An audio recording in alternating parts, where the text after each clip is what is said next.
Aujourd'hui, je vais vous parler de la différence entre connaissance et savoir. Ces dernières années, avec l'essor du développement personnel à l'américaine basé sur la performance, on a pu voir ici et là que beaucoup de monde cherchait à élargir ses connaissances.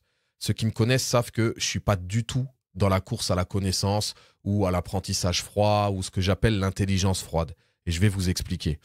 La connaissance, c'est un peu comme l'apprentissage scolaire. C'est une accumulation de différents acquis et de choses apprises via les livres ou le net ou les journaux qui vous permet d'élargir vos bagages sur des sujets multiples. Alors vous allez me dire, c'est bien, il faut s'instruire, il faut lire, etc. Et je suis totalement d'accord avec vous.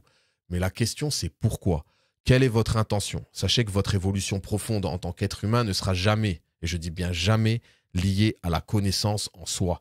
Votre évolution, elle sera liée à l'expérience, au vécu, à votre capacité d'adaptation, à votre capacité d'introspection, d'analyse. Et c'est ça qu'on appelle le savoir. Savoir-être, savoir-faire, savoir-vivre, savoir réfléchir, bien sûr, savoir analyser.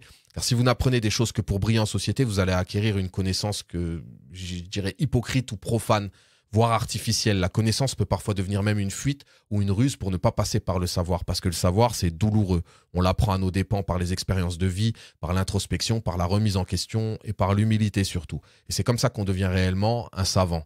La connaissance, elle peut venir avec la fuite, l'orgueil, l'avidité. Ça ne veut pas dire qu'elle est mauvaise en soi, mais tout dépend de l'intention de celui qui veut apprendre. Et bien sûr, il faut être dans l'équilibre entre connaissance et savoir. Et j'ai pas choisi d'aborder ce sujet par hasard. Suivez bien, vous allez comprendre. En mettant en avant la connaissance au détriment du savoir, on a préparé le terrain à l'émergence de l'intelligence artificielle. On a rendu compatible des millions d'humains à la réception d'informations denses et contradictoires qui sèment le doute et la confusion dans les âmes entre bien et mal, vrai et faux, thèse et antithèse, et qui souvent n'ont aucune profondeur, ce qui n'apporte finalement aucun bénéfice. Vous croyez qu'il est difficile de verrouiller totalement les réseaux sociaux pour les gens qui nous dirigent ? C'est très simple à faire en réalité, mais la profusion d'informations vraies et fausses profite à ceux qui nous dirigent, car la confusion et l'illusion de liberté, c'est leurs meilleurs alliés. Ils vous habituent à accepter que malgré toutes les vérités qui émergent, rien ne fait loi si ce n'est eux. Vous acceptez donc leur toute-puissance et vous vous habituez à voir la vérité échouer et se noyer dans un flux d'informations infini. Quand une chose est produite en masse, elle perd toute sa valeur. Et l'information a perdu énormément de sa valeur ces dernières années. Par ailleurs, je vous ai parlé du développement personnel à l'américaine, celui qu'on voit dans les réels Instagram et qui culpabilise les pauvres et qui pousse à la performance et à la quête de la richesse par tous les moyens. Il pousse à la performance alors que dans le fond, l'humain devrait être dans la recherche de l'excellence et non de la performance. Est-ce que vous préférez rencontrer des belles âmes ou est-ce que vous préférez rencontrer des âmes performantes ? Ça, c'est une vraie question. Vous pouvez rencontrer un homme déconnecté au fin fond du désert ou au sommet d'une montagne qui va vous apprendre plus sur la vie que n'importe quel best-seller d'un escroc qui a réussi à devenir millionnaire dans un monde complètement dysfonctionnel. Pourquoi ? Parce que cet homme dans la nature a pris le temps de vivre sans s'imposer aucune contrainte et sans attendre quoi que ce soit du temps, de la société ou du regard des autres. Donc il a vécu tous ces instants présents en profitant et en intégrant les leçons de sa vie. Maintenant, vous allez comprendre où je veux en venir. Et je vois arriver la disquette grosse comme une maison et c'est pour ça que je souhaite vous prévenir.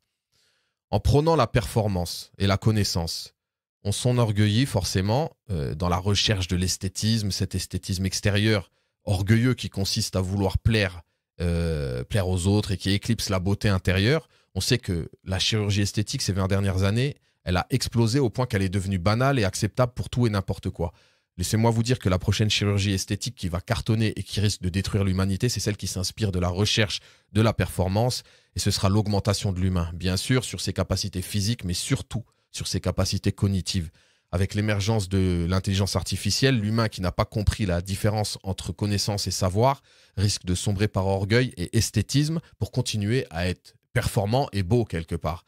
Peine perdue, bien sûr, puisque l'IA, en termes de stockage et de connaissances, sera inégalable. On est donc à la croisée des chemins et le défi majeur, c'est que l'humain doit impérativement revenir sur ce qui fait de lui un être unique, profond et divin pour survivre. C'est un mal pour un bien puisque l'IA vient finalement déclasser tous les contenus qui n'ont pas d'âme et elle vient nous prouver que notre intelligence ne réside pas dans le cerveau, ni dans l'apprentissage par cœur, ni dans le stockage de données, mais dans l'apprentissage du cœur et dans la profondeur de nos êtres et de nos âmes. Donc pour conclure, je vous emmène au début de l'humanité avec une référence religieuse et pas des moindres.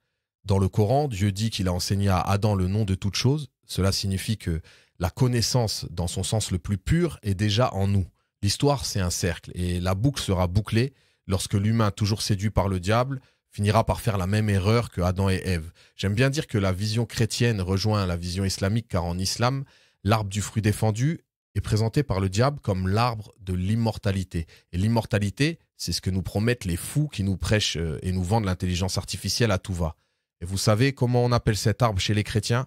Cet arbre s'appelle l'arbre de la connaissance. Et c'est également ce que nous promettent les diables de l'intelligence artificielle. Donc renseignez-vous, ils ne reconnaissent pas l'âme, mais l'âme connaît tout et elle est immortelle.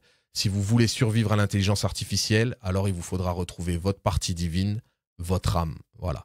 Abonnez-vous pour plus de contenu philosophique et si vous souhaitez profondément évoluer.